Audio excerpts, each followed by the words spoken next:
Okay, so hello everyone, and welcome to the first episode of the Brain Curiosities podcast. Here with Leah Melle. Am I pronouncing your name right or butchering it? No, you're right. It is Leah. The Mel part of it, I know that that's very common. In my head, it's Malay, but that's only because it's actually a nickname that my fourth grade teacher gave me. So it's very obscure, and I wouldn't expect anyone else to know that. That's perfectly fine. So we're here today to speak basically about ADHD in academia. So first of all, you have a huge account on TikTok and a huge one on Instagram as well, and you've been doing a lot of content on ADHD, right? Yes, that is correct. Where do you usually get your information, and when do you get diagnosed? What is your story basically? Yeah, of course. So I will kind of disclaim in general that I was not in 2020-ish when I started any of my social media accounts. It wasn't going to be ADHD. Let's talk about it because I didn't get diagnosed until recently. So social media has just kind of been a really great way to share my story as I found out more about myself. So I just kind of got passively involved in social media back then, and I didn't get diagnosed until earlier this year, actually, in like May of 2023. And that entire experience was just kind of happenstance, where I feel like for a while I thought, oh man, maybe I have a learning disability, maybe something's up. But Oh my God, I yes. don't know the resources available to get tested. Maybe I'm wrong and I just am dumb, like the worst possible outcome there and delaying diagnosis. But I had a late night, Yeah. I relate to all of that very heavily. right? No, and you sit there and you're like, okay, what if I get diagnosed and I get helped versus what if I do all this testing and the people tell me, no, you're fine, you suck. Yeah, Uh, yeah, been there. yeah. So that was kind of the premise of it. So it was a very long process. I was lucky enough to be able to go and seek resources at my school where I was getting my doctorate at the time. And it was really just a push after a conversation I had with my partner who I live with, Philip. And I was like, I'm doubting myself today. I feel really stupid. Maybe I do have something wrong. And he was like, why not just go ask? I was like, okay, fine. Maybe you're right. Maybe you're logical. Yeah, but the answer is scary, Mm-hmm. No, it really right? is. Yeah. So yeah, that was kind of my story with it. And it was me more finding out a little bit more about myself and then feeling like maybe others relate to this. Maybe I can just share this information, more personal experiences. And that ended up being true. The amount of people who reached out and said, you inspired me to get diagnosed, or like, oh my God, that's part of it. And I'm like, according to my psychiatrist, it is. So that's kind of how the whole content surrounding ADHD got started. All right, so you've had your information mainly from your psychiatrist, but also papers you mentioned at the beginning of your diagnosis, right? So did you have any specific reading, or you just went on PubMed and started, whipping out keywords and seeing what that was about? It was definitely the latter of going on to PubMed. So yeah, as I mentioned, like I was in grad school. I just finished, and so I think one of the best things you learn from the grad school experience, or the most harrowing, is how to use those databases to find articles. Yep. And so immediately after, I was honestly even a little bit before, when I was thinking, could it be ADHD? I started reading just everything that I could, just to gain an understanding of it, because I think that while social media is really great about awareness and sharing experiences, there's still a lot of misinformation, that people are saying, not intentionally, but it does get passed around. So I was trying to look at academic articles first, general review papers, just on the different rates of diagnoses and how it's kind of changing as we get more aware of the biases that we have, whether that's in research or it's just societally. So it was definitely a lot of like, ADHD, what is it, at first, but I'm still curious about learning more. So you keep reading and informing yourself. I'm betting, and not only through the psychiatrist and all of that, but Okay, so you mentioned a lot of interesting stuff that, I had this whole plan laid out, but actually we're going to go right into there now. So what are the biases that you found, with your experience that you've had with ADHD, because you're living with it and you've been living with it, your whole life. The Hmm. diagnosis is not. I feel that, I'm going to diverge into parentheses, but whatever. A lot of people feel that when you're diagnosed, you get ADHD, but you've been having that your whole life. When you're diagnosed, you just understand finally what's going on. Yes. Um, so from that moment and from the reading of all the papers, what are the biggest biases that you found in the literature? Well, at least from my own personal experiences, it's exactly what you said, which is people immediately kind of started treating me a little bit differently if I disclosed that I was diagnosed. And that's a very personal thing that people can choose to do or not to do. But I have always been kind of an upfront, like, hey, everyone get on the same page. Let's all work on the same problem. And Yeah. a lot of people didn't see it that way. Most of, my colleagues that I talked to were very supportive because they're in and around my age. And not saying it's a giant generational thing, but I think that ties in, with a little bit of the biases that we do see, just based on how society has shifted around, whether that be like mental health or like actually mental conditions that people have. And so when I remember I disclosed to both of my bosses, so I had kind of like a dual advisor situation, and both of them I think had really good intention of being like, hey, we're here to support you, or like, don't let this define who you are. But it Oh very my God. much to me came off as like, you're trying to make your condition your entire personality. Like, don't, and they basically told me, don't slack, make sure that you Oh my don't God. use this as an excuse to do poorly or to put off work. And I'm sitting here like, I not just been here hustling for 27 years of my life, without knowing what's wrong, thinking that I'm dumb, having difficulty with things. And now that I have answers and I feel confident, you're going to tell me that you're worried that I'm going to slack? Like, And going as far to getting a PhD, which is not a small feat for a lot of people, even neurotypicals, mhm. while having undiagnosed ADHD. So it's really not a comment that should have been made at all. No, not at all. So that was, I mean, in and of itself, that I think was the main sort of shock that I had, because I had a pretty good relationship with both my advisors before. Like, again, I'm very open about, I struggled with anxiety, I struggled with depression. They've been really great about that.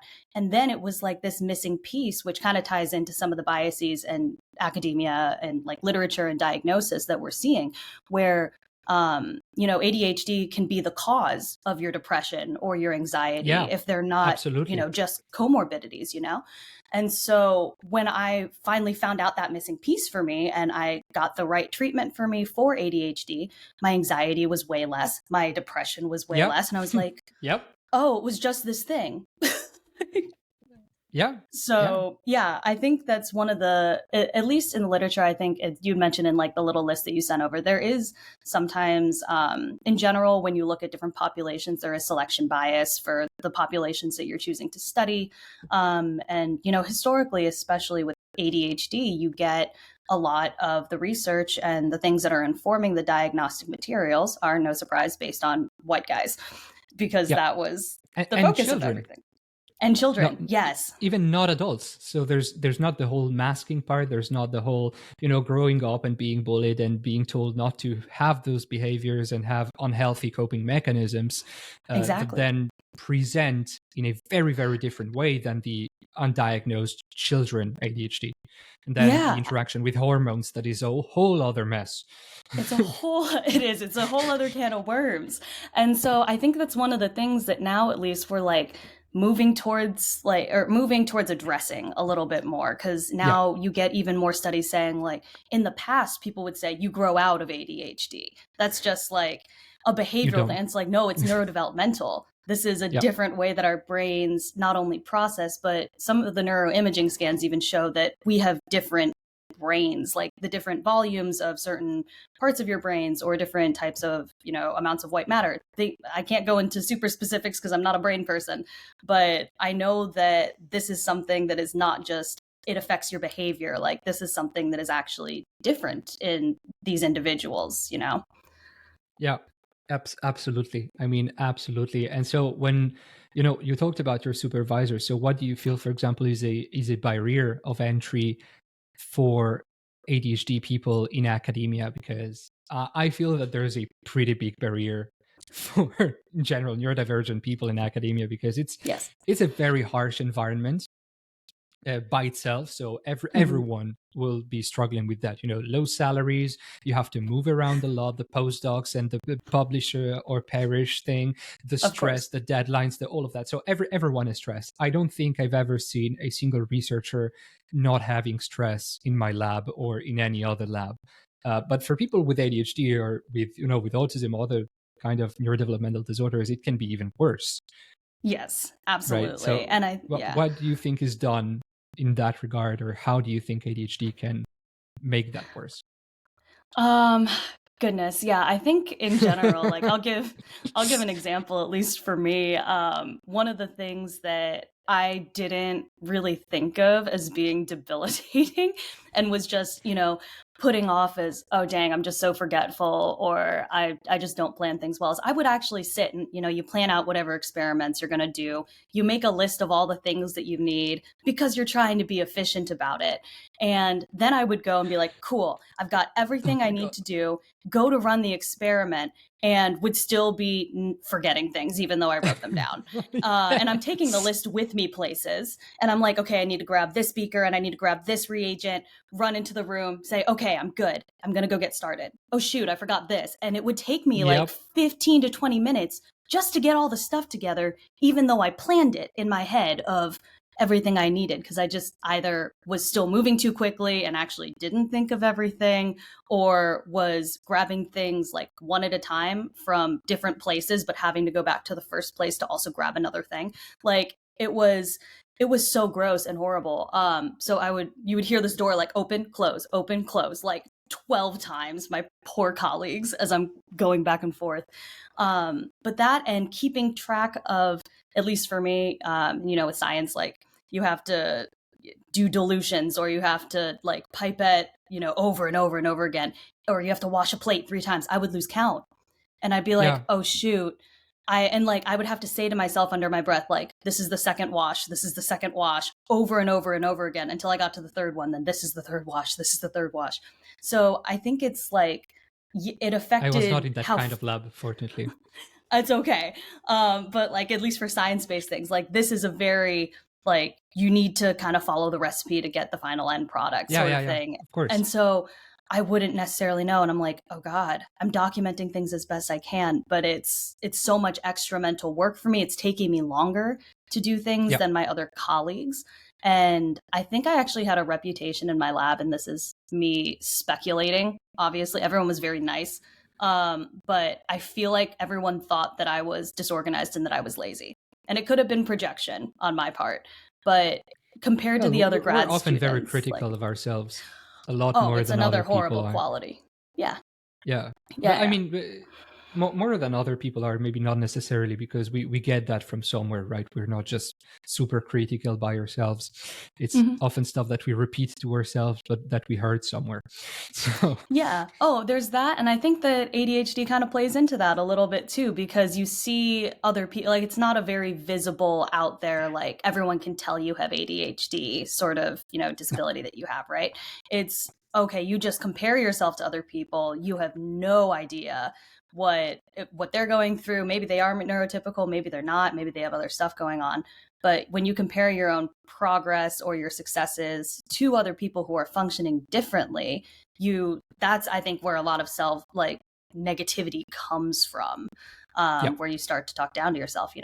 And so you have mainly an inattentive presentation, right? Yes. And about other barriers, something else that maybe I thought about. What about the executive dysfunction? How about the paper writing and the review process? Because that's been utter torture for me. Oh my The God, I review can't even process, the imagine. editing, it's been physically painful. The editing part is physically painful. Even at school, when I would write essays, I would not reread them. I would just give them as they were, because it was like, if there's mistake, there's mistakes. It's just I'm because I could not bring myself to edit them. So for paper writing, for the thesis writing, that was the most horrible thing I've ever experienced. Oh God, no, I relate to that. It's like I would like writing because in my head I'd be like, I can do it on my own time. I'm flexible. I have like the, kind of procrastination blinders on a little bit for it. I'll get to it eventually. But I agree with the editing. I would sit there, I'm like, it's like you tell me what I need to change and I can go and change it. That is like the first round of reviews that come back, at least they're solid questions they're asking. Let me add that in. Someone else edited though. Unless I get in a super hyper focused state and then, we're going to edit through that paper in 10 minutes, At some point, I've had my supervisor say, you're close to being a scientist, so you should know what to edit. And that was utter torture for me to hear, because it was like, it's just never going to happen at this point. No. But you know this about yourself. Yeah, I know it about myself. I know I hate editing from day one, right? I said it from day one. I hate editing. And if on top of that, I don't know precisely what I need to edit, it's just not going to happen. That's it. No, it's too abstract. We need very like clear to-do list sort of things, I find. And if we don't have that and we're left free, it's like either too many like 7 side projects are going on that are only like 10% done, or it's just not going to happen. Yeah. And how did you find out about ADHD? How did you, have the pressure to get diagnosed? You said you were getting a lot of anxiety and depression, but how did you find what pushed you to seek the ADHD diagnosis specifically? Yeah, that would be when you stay up super duper late and go down a rabbit hole on the internet. That is exactly what happened. So after that conversation I had with Philip, and I was like, man, I feel like I'm stupid. I have a learning disability. And he was like, maybe go and talk to someone about it. I was like, okay, but I don't want to come empty handed. I want to have like, maybe I think these 3 things, because of course I do. So I went and I looked up different learning disabilities to see if any of them matched with my experiences, because like I've been dealing with this forever, right? And none of them really fit. And I was like, And then there was a little like sentence at the bottom of whatever website I was looking at. Might have been like Mayo Clinic or something. And they were like, hey, sometimes people think they have a learning disability, but it's really just ADHD. And I'm like, oh, okay, interesting. Tell me more about that. And then pulled up like this whole article, and I was like, well, I'm not hyperactive. I've never been fidgety. I've never been like, even thinking back to when I was a kid. And they were like, no, there's an inattentive type. And I'm like, oh, okay. And then everything was like, this is my life in an article. Let me learn more about it. And so I did. I went to my student health and I specifically said, hey, I did my research on this. I know that you're a medical professional and you will tell me yay or nay, but this is my logic. Can I get a diagnosis for this? And luckily my provider was like, yeah, absolutely. This is not uncommon to see here.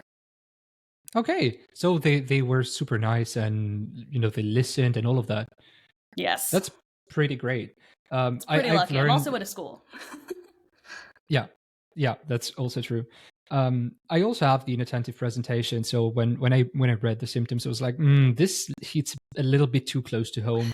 And then I learned that the hyperactivity could be also mental, not only physical, because I would fidget quite a lot, but it's on a very small movements.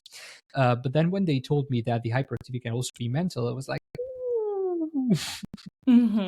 oh yeah, there might be something there.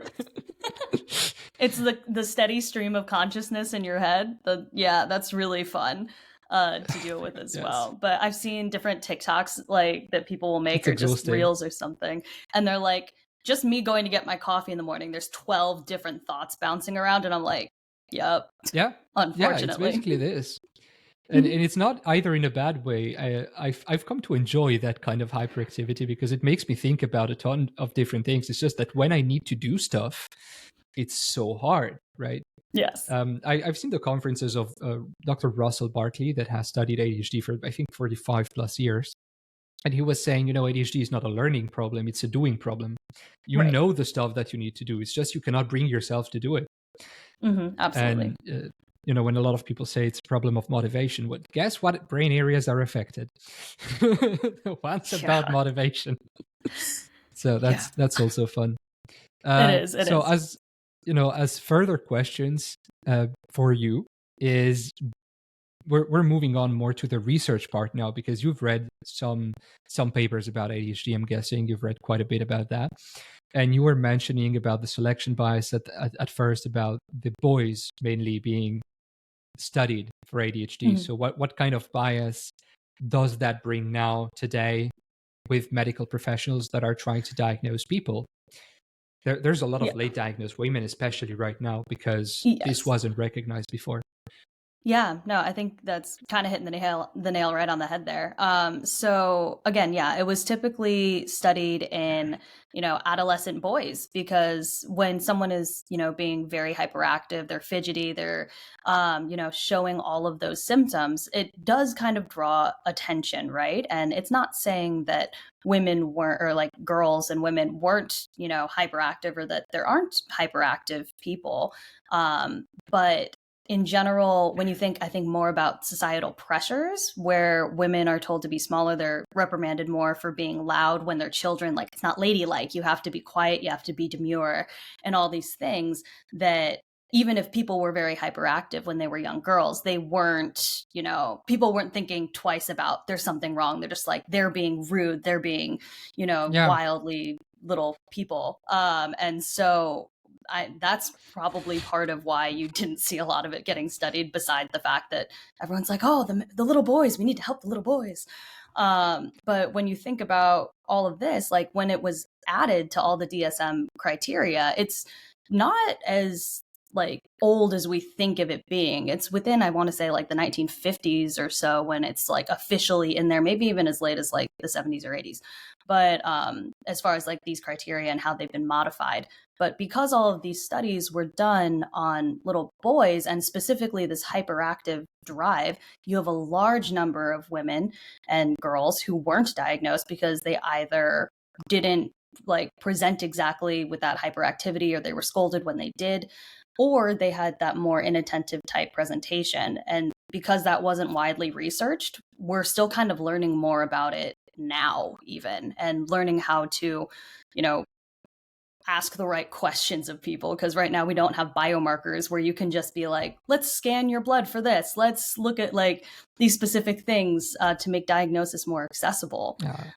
So it really is questionnaires, and like refining these questionnaires to be more inclusive of those populations. Oh, they're so not ADHD friendly, those questionnaires. Oh, they're It's so long.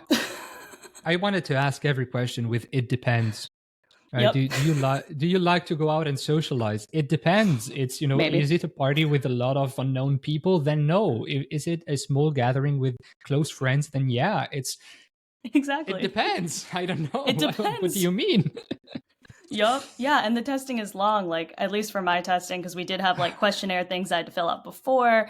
And then they had a memory thing that I had to go Oh through. And they're yes, like, did I show you this photo? And I was like, yes. Like my short term memory is fine. Again, the learning aspect is fine. my But working memory was horrible. really? Oh yeah, my long term and short term memory were fine, but my working memory was horrible. The neuropsychologist was like, I'm going to tell you a short story, and then you need to tell me the details back. I was like, oh, easy peasy, right? I do this all the time. This is super easy. I started listening to the stories, and my mind just starts drifting, and I just stop paying attention. And she was like, oh, now tell me the details. And I was like, I'm sure it was a story about someone that was doing something. and, Oh my God. and she was That's like, so "What? funny. You can't recall the details." I was like, "No, I just stopped listening midway into the story." Oh my God, that's so fun. And I do that so often Yeah, too. It sucks. But oh God. See, if they had asked me instead, like instead of photos, because I'm uh, like very visual, I can tell you photos. But if it yeah, was like audio processing, I don't learn people's names until I've seen your face and looked at same. your face and been like, your name is Amy, like 12 times. Yeah, I or don't know until your, I've I don't said know. it several times. Yup. It's not going to happen. I'm horrible with names. a lot of us have auditory processing issues as well, which makes the whole thing a lot harder, because if you cope by reading stuff instead of listening to it, then that also might go unnoticed. Mm-hmm. And a lot Absolutely. of coping mechanism can just completely mask ADHD and ADHD diagnosis.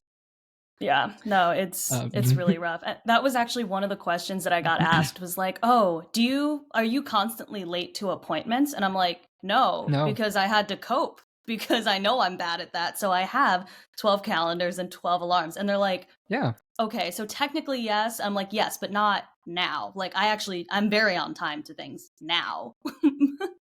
Yeah, that was, one of the next question. Do you think the diagnostic criteria and the way that the diagnosis is made is adapted to people with ADHD and especially to adults with ADHD? And I think you've already more or less answered that, but let's. Let's dive in. Um, Exactly. Yeah, I think that we can always keep updating them. Like if you look at in general, we like in the very like beginning when we had, this edition of, oh, let's ask questions to see if people have ADHD. It was only combined presentation. You only had it for people hyperactive and inattentive symptoms. Then in the next iteration, then they had, oh, no, there is separation between hyperactive and then inattentive and maybe one in the middle. And now they have kind of flushed it and out a and they little bit. created ADD in the DSM-4. They had ADD that is no Mhm. longer diagnosed because it no longer exists in the DSM. But they had Exactly. ADD that was very specifically about inattention and not hyperactivity. And Exactly. now So all doctors still say ADD. they do. Yeah, they do. It's still kind of stuck in terminology. But yeah, I think as we keep on progressing, it's getting better. And like, I think it can only get better the more research that's done and the more that we can tailor these questions to adults. Because again, a lot of them in the past only focused on, well, did you have these problems as a kid? And for a lot of people, like, maybe you did, but maybe you also don't have that good a memory of when you were a child and you need to get like family or teachers to be able to say like yes or no. And that's actually sometimes part of the diagnostic criteria are like, can you get other people to literally like corroborate your story as if we're lying Yeah, about like stuff? vouch for you. Yeah, and I've always found that kind of weird.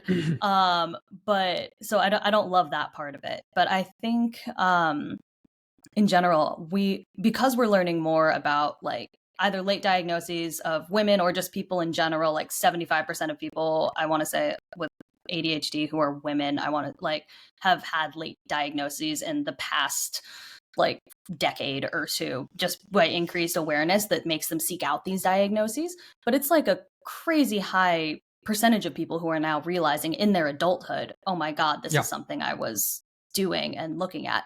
So at least looking at that trend, you can kind of be like, okay, well, it's good enough to at least catch a decent amount of people who might not have been diagnosed when they were children, which is always a plus. But I think in general, we're still lacking a lot more, I guess, detail or a lot.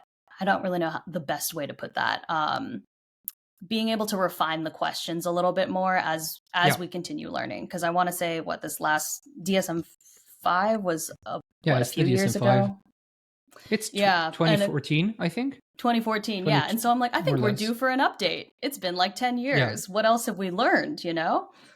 So what are things that you would add, if you had the power tomorrow and they call you and they say, Leah, we want you to work on the DSM-6, what would you add in the DSM? What criteria, what diagnosis criteria, symptoms or whatever? I mean, I feel like for me, it's one, rough because I didn't do any research in this area. But two, I think that we kind of have to take into account some way that while we have a lot of similarities with people with ADHD, whether that's just how we present or, the similarities you get in demographics, I think we have to remember that it's very subjective. And I don't know the best way that we can try and capture that because there are overarching themes that you get with people, but even within the inattentive type, like some people just have different processing within that subtype of Yeah. ADHD. And so I think before we can modify anything, we need to do a lot more with like kind of dissecting that a little bit more because I don't even think it's cut and dry of you have inattentive ADHD and we know everything there is to know about you. It's like maybe you have inattentive ADHD, and kind of as you're saying, like maybe someone does like process things visibly very well, like visual Mm-hmm. processing with reading. I am bad at reading and at listening to things, so school has been an absolute nightmare for me. So I so can't how listen to did you go? lectures. How did you survive? I don't know, honestly. I don't know. I You wish have a that people ask me PhD. that. How did you survive? How did People you ask get me that a there? lot. Yeah, no, people ask me that a lot, and they're like, "Oh, you must have, had all these different like resources and coping mechanisms." And I'm like, I think I just woke up and like tried to get through the day most of the times, because it takes me forever to read things and understand them. It takes me forever to hear things and understand them. It was a lot of like, if I'm going to learn something, at least for me personally with my type, I need someone one on one to sit down and talk me through something and like draw things out as they explain them to me. That It's helps a lot. so specific. And I'm like, oh, so even with things like that, I'm like, maybe even, I think that comes down to societal understanding of things. And then also making more resources available in school and in life. Like whether that's you're in corporate and you have a new job, or you're getting through high school, like I think there was always a stigma at my institutions of like, oh, you need to go and see a tutor, need to go and get learning resources or something like that. But I think that's kind of coming down in the nowadays, hopefully, at least from what it was. But I think making things like that more normalized, so that we can kind of have some equity in learning and existing in life, would be kind of the first step to then being able to address all of the other things, like help people get there first, and figure out what resources people actually need, so that we can continue making that accessible. Have you struggled with what we call, I think what social media calls executive dysfunction? The fact of just being stuck and completely paralyzed, even though you know that you need to do something, you know exactly how to do it, you know exactly how much time it's going to take, you just can't bring Yep. yourself to get up and do it. Oh How yeah, I stay much in bed a did lot. that paralyze you through your study and in your life? So much. So much. Like, I mean, I think I experienced the most bliss, which is the worst way to say it, but like the most bliss in my academic life during the COVID pandemic, where everyone was not doing a lot of things. Horrible things were happening, don't get me wrong. But like, as in actual sitting there being like, oh, I actually have all the time in the world. There is no pressure for me to get this done. I'm just bored, and therefore I will get it done. That helped my executive function, to actually work, because deadlines, unless they're internally set by me, are the worst thing for me to work towards, because I will procrastinate up until that deadline. Yeah, And and then you work so, on anxiety, and it's a very yeah, bad kind of anxiety because it just destroys you completely for it days. does.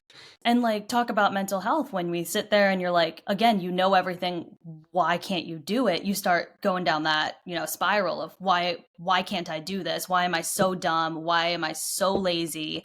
And it, like, that's why people's mental health goes in the toilet with things like this. And Yeah, so there were many a times where maybe like the one thing I needed to do that day was, write this chapter of my thesis or something.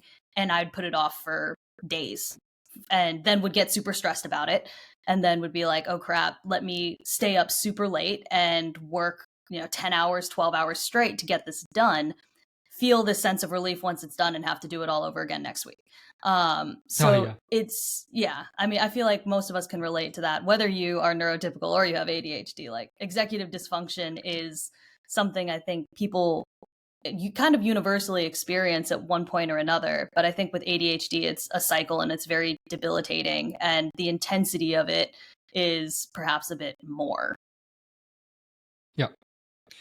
Um, about that, for the executive dysfunction part, it's it can be really debilitating also to your self-esteem, and I think this is also why a lot of people with ADHD have a higher risk of having a burnout.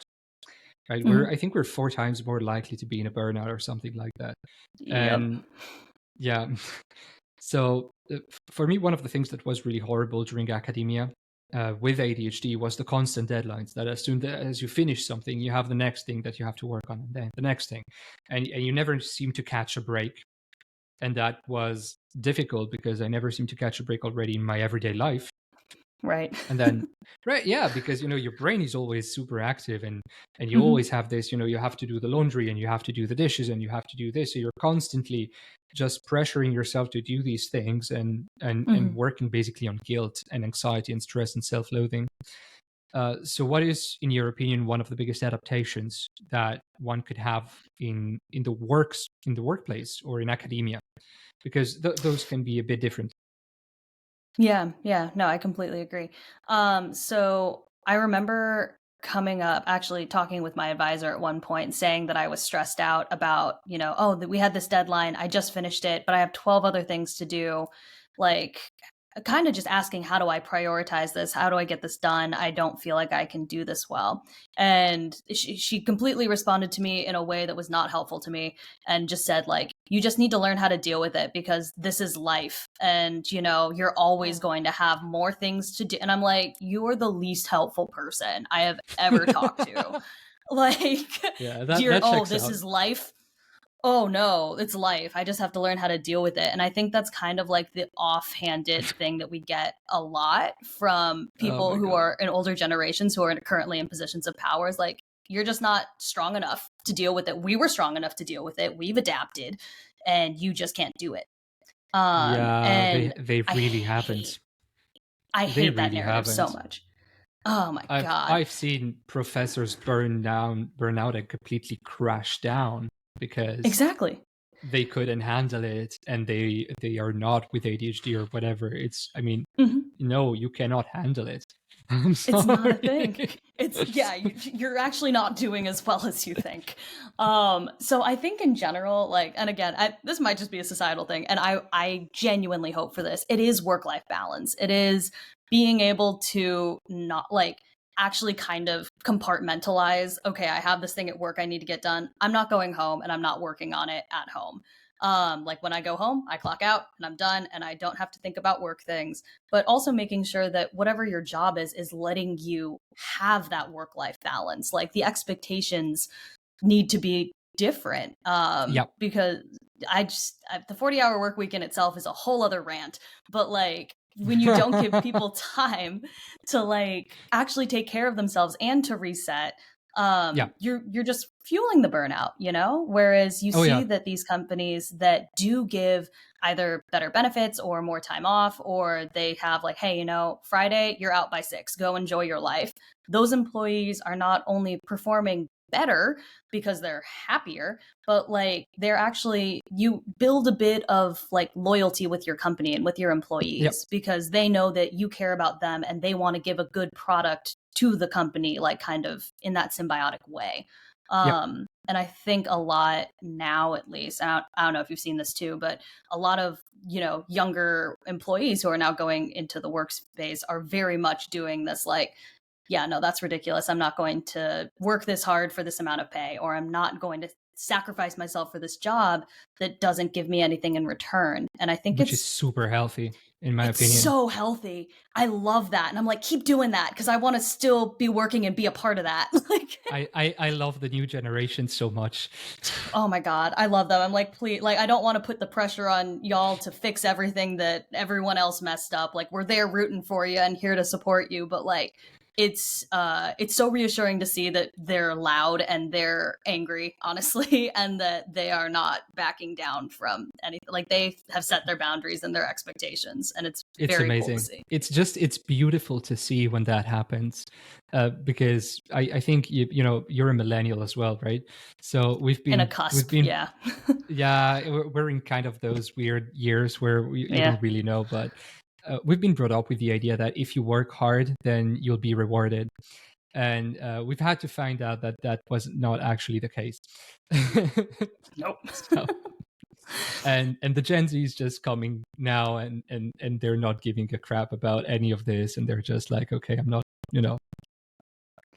I'm just going Yeah, to go ahead and fight for my rights, and that's it. And I think that's beautiful to see. It's beautiful. We absolutely. don't have the energy to do the same, but God bless you. It's because we're burnt out, yeah. Exactly. About all of that and burnout in academia, what are you going to do after your doctorate? Because now you're officially a doctor. Do you have any plans right now, or Yes. vacation? I mean, right now I'm on a vacation, which is pretty nice.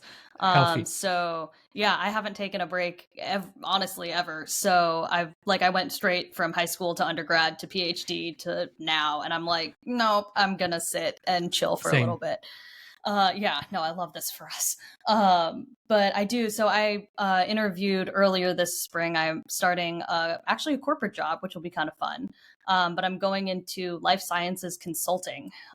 So more on the transition of like science into business and basically helping business people understand science because it's usually out of their wheelhouse of what's possible. Yeah. Yeah. So what So motivated you to go into a more corporate job instead of pursuing a postdoc and doing the whole shebang and become a professor and then sell I your hate Nobel Prize academia. because That's what. Yeah. okay. It was for me, yeah, it really was. I found out actually, my story is kind of fun. So I found out in my first year of grad school of my PhD program, I was like, I hate this. I absolutely hate this. I hate research. I'm interested by science, but I don't like this life for me. um, What about it?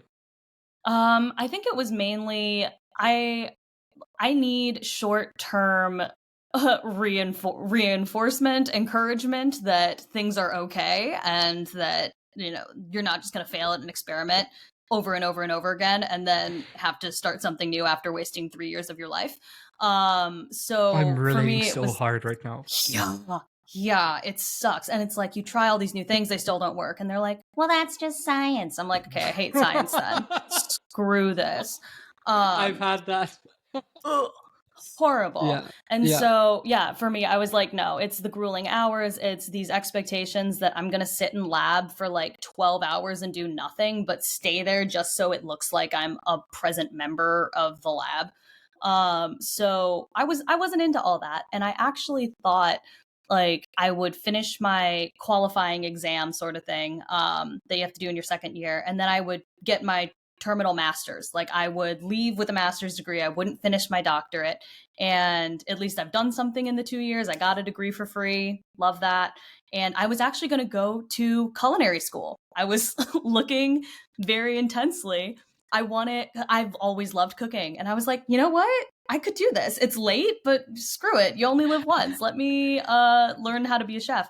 And that was exactly when COVID happened. And it Because was you're the ADHD person with 1,000 different hobbies, right?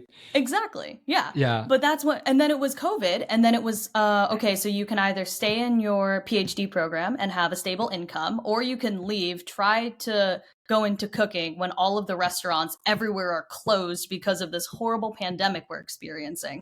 And I was Yeah. like, I guess I'll take the stability.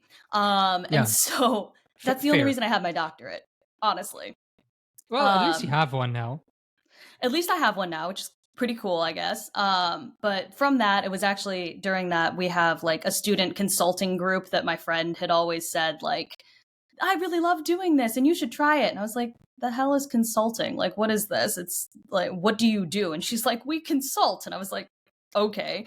But like through that, I got involved in the group that I'm a part of and, just started doing it and realized I really like the work. I like slide design. I like having research questions that are very succinct, like find the market, estimate a market size. I'm like, well, that's easy. There's a process you do to do that. It's a lot more clean cut with, the tasks you need to get done, how you get those tasks done.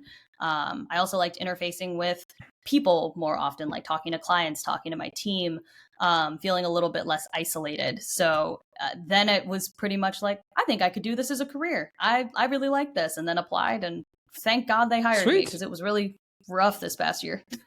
Amazing. Yeah, Amazing. but I That's start in amazing. like There's a May. silver lining, which leads me to my next question, which is Sure. instead of, making your life a living hell, did your ADHD help you in any way at some point during your PhD, during your research? Was it Um, maybe that made you motivated to do a PhD? I don't know. so yeah.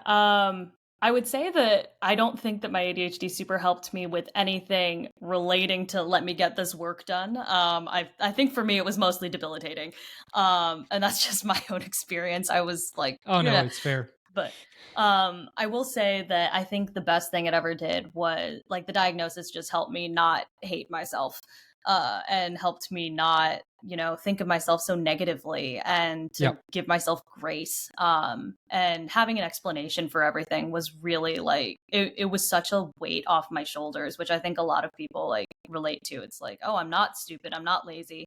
I just function a little differently. And unfortunately, world's not super accommodating to that, but we can work around it. We have answers now, instead of just being like, why can't I do something? I'm like, oh, my brain's just being stupid today. Let me go and like fix that real quick, you know?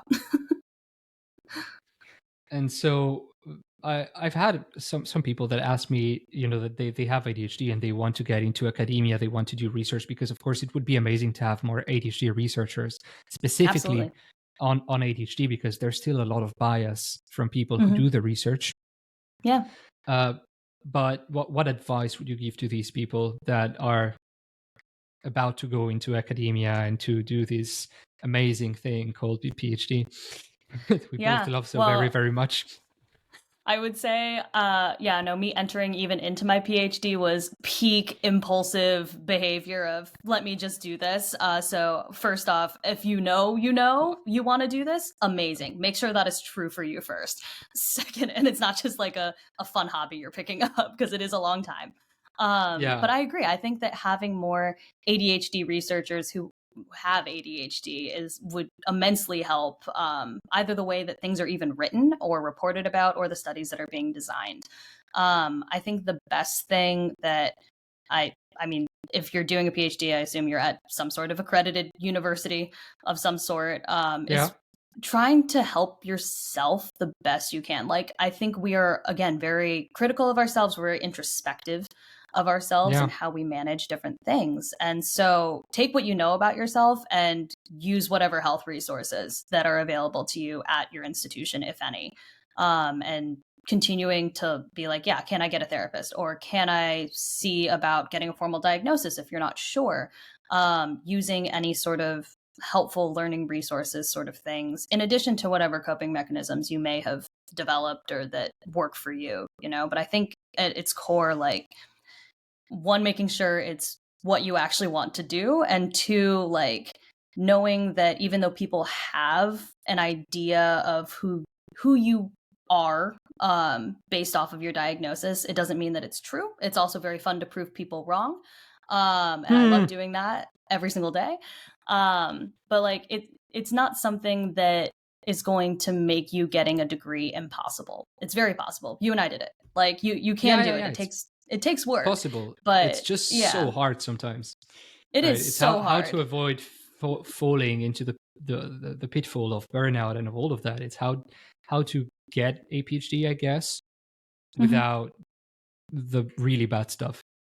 Without the really bad stuff. Yeah. And I think that one of the best things that, I mean, not everyone has, but should have, is just that support system. Like, truthfully, through all of this, couldn't have done this without Philip. Very, very lucky to have another person who cared about me, who listened to me and didn't invalidate me when I was like, I think I'm struggling with this. And he wasn't like, everyone feels that way. He's like, that doesn't seem right. Maybe you should I've had go the and, same.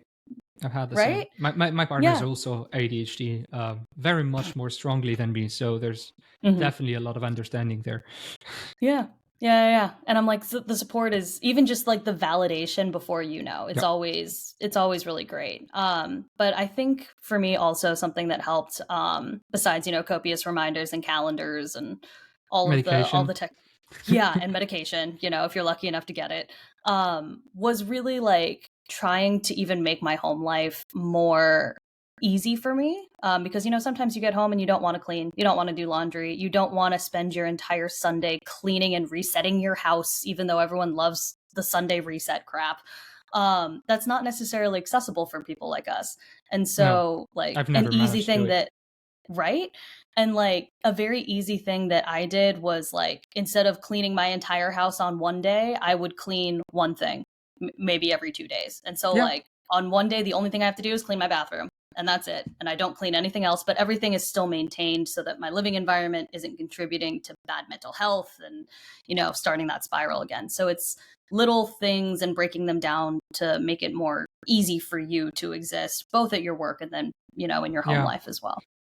I've heard something from, a psychologist. He's on TikTok as well. I think it's Alex Hogg on TikTok. And I think it was him. He said that a lot of people with ADHD hold themselves to the standard of who they are in their best days. Right. But forgetting they have bad days, right? And building up on what you said, I would say that, forgiveness and acceptance of yourself and of your limitations is something that is extremely important in not being burned out, because as you said, we are not the kind of people that can clean our house every week completely. It's just not going to happen. And instead, if you try to do that and fail, and you set yourself up for that kind of failure, instead you're lowering your self-esteem, you're increasing your anxiety, you're guilt tripping yourself just for free. So just accepting that something that is not going to happen is so freeing, and it gave me back so much energy.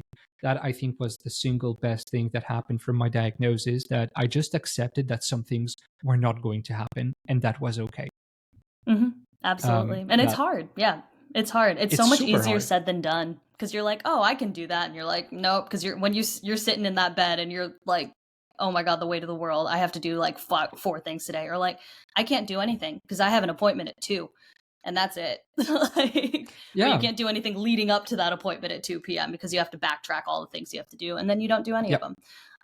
So yeah, I think it's just such a great way to put that. You just have to accept that there's some things that you're not going to be able to do, but you can always work around them if you really need to, or you can find ways to make them doable for you so that they're still attainable if you want. And also something else that you mentioned is that COVID was an amazing time for you because you had the time to get bored. Yeah. And no, I mean, not in a bad way, of course. It was not a great time for everyone, but you had the time to get bored. You had the time to just let your mind wander and do its thing. And so when you wanted to get up to actually do stuff, your brain would answer to you because you had the kind of downtime that you would allow yourself to have. Right. So exactly. And this is something that I found as well, that I've stopped doing midway through my PhD, because there was all the deadlines and the pressure and the experiments not working and all of that. I was 2 years in my PhD and had no results. It was just high anxiety all the time. But at the beginning, I would, really work, be at the computer and do stuff 4 hours a day. And the other 4 hours, I would do what I call background processing, just give myself the time to be bored. And I think I never was as productive as I was during that time, because I would allow myself to get bored. Interesting. We with ADHD, we flee from boredom because it's very painful for us, but it's also so necessary to us for us to have the energy to do stuff later on. Exactly. Yeah. No, and I'm feeling a little bit of that now, honestly, where I'm like, I think it's funny if you look at any of my social media things, I'm posting a lot less because I'm sitting around and like social media was always like oh my God, I kind of have to procrastinate and get things done. Let me instead make fun videos on the internet. And now I'm like, I don't actually have anything to get done. It's mostly just if I wanted to do social media, I have so much time to do it and I can't bring myself to do it. And I'm just like, because it's the only thing I need to sit and find something else to do. So I'm learning how to crochet right now. And that's how I'm spending my time. That's amazing. Again, with 1,000 hobbies, right? Yeah. So we've been going on, for a while with all of this. And I wanted to ask you, are there, any closing remarks, any things that you'd like to say about how to better advocate for ADHD, about how to better integrate people with ADHD into academia and into research? Any thoughts about all of that? I think in general, for me at least, for anyone listening who's like, oh, I'm not sure if I have it or not, or is maybe facing that same kind of fear that we both described of like, what if I get diagnosed, or what if I go to get diagnosed and I don't? Just do it. If you can, it's horrible because it takes such a long amount of time and there is a financial barrier for a lot of people. But if it is something that is accessible to you and you could start the process of, which is again, that daunting thing that we suck at is starting something. If you have the energy one day, do it. It's so much better to know rather than to keep on living with this, oh my God, I have no idea what's going on. And maybe it's ADHD, maybe it's not, maybe it's something else, maybe it's autism, maybe it's just depression, maybe you just need some other types of support. But like going and taking that first step is just so important for your own sanity. And I think at least a lot of people that I've also talked to with ADHD, like the diagnosis is a relief. And I hope that that is something that other people can, cling on to. But as far as academia and research are concerned, like I think some of the best things that we can do, whether you are interested in going into academia, you're just curious about ADHD, or maybe neither of the above, is to listen to people who have ADHD, like kind of deconstruct your own biases. Cause I mean, I still have a lot of internal biases about it. And I have it, so like listen to other people, hear other people's stories, get interested. Like maybe you don't have all of the academic prowess to be able to understand an entire article talking about, the different neurology behind it, but you can read review articles that are meant to be more accessible. Like the information is out there, and the more that we interact with it and we talk with it, just the better the field is going to be and the more understanding we're going to have as a society. I love everything that you said. I would just add, if it's not ADHD and it's something else, like you said, do not go out of the doctor's office without an answer, because people don't go to the doctor out of fun. People go to the doctor because, I mean, you're in the US, so there's also another even worse. whole question of cost. Here we have free healthcare, but the wait times are very, very long. But generally, people don't go to the doctor out of fun.